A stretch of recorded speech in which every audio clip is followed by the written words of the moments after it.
In this demonstration, I'll show you how to invite references that are associated with your case.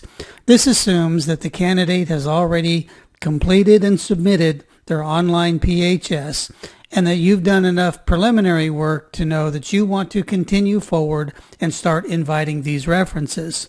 As you probably know, several of the investigative areas have people associated with them that you can invite to complete an online questionnaire. Specifically, the relatives, the references, the residences, which are sometimes just called landlords, and employment. So let's go into one of the areas, in this case, the relatives area, and take a look. With any of these areas, you have groups of people that are references of various kinds. Each of them will have an invite action link over here, and that's the easiest way to invite any of them. Simply click on the link, click a couple more buttons, and they're invited. And that's easy to do, and especially if you just have a single person you want to get invited for any reason. Now, there are other ways to invite people in larger and larger groups. For example, everybody in a particular group or a particular list, like you see right here, there's always a button down here to invite all of them. So this is the parents list. You can invite all parents. As you go down farther, you can see here's the spouses list. You can invite all spouses, or you can invite them one at a time. Same thing with siblings, and same thing with children.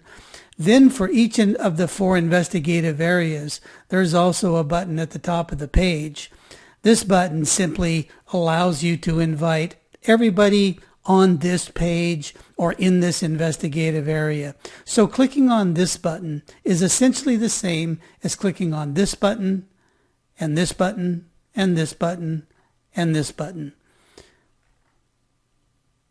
And so that's a good way to just invite all references of a particular group. Now, what you might want to do at the beginning of your investigation, and you've looked around and you see who you have that you're going to have to contact, remember that you can see all of your contacts for the investigation under this button here, where it shows you everybody that's contactable. Now, contactable doesn't mean the same as invitable. Again, only those people in the 4 various groups are invitable. In here, in the contactable list, you also have schools and some entities like that we don't invite to POBITS because they're not going to fill out a questionnaire or anything. But what's important to see is you can look here under the invited column, and you can see if and when any of these people have been previously invited. Not that it matters very much, but at least you can see that level of detail. Note that when you're in one of the investigative areas, you see the same thing when you're looking at any of the lists. You'll see the invited column, and you'll see there's either a date or not a date. Now, here's what's important to point out. If there's a date here, any of the buttons or any of the methods for invitation will not send an invitation to anyone who's already been invited. The only way that you can invite someone who's already been invited is to use the single link over here. So this link or this action becomes handy if you need to re-invite somebody all over again, basically a one-off. But if you're inviting from these buttons down here or this button up here, then those people who have already been invited, they will be passed over and not invited again.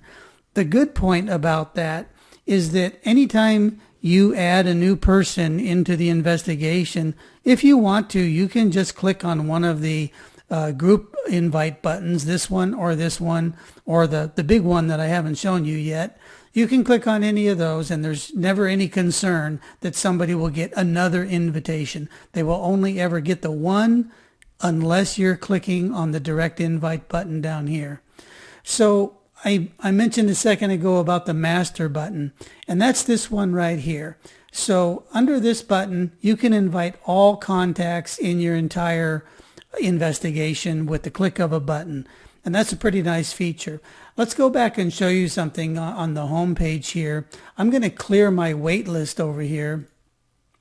And so now I have nobody waiting that I've invited and I'm waiting on. So now let's go back, and throughout my references, I have like one of every type of reference who has not been previously invited and who does have an email address. So I'm just going to go ahead and invite all contacts.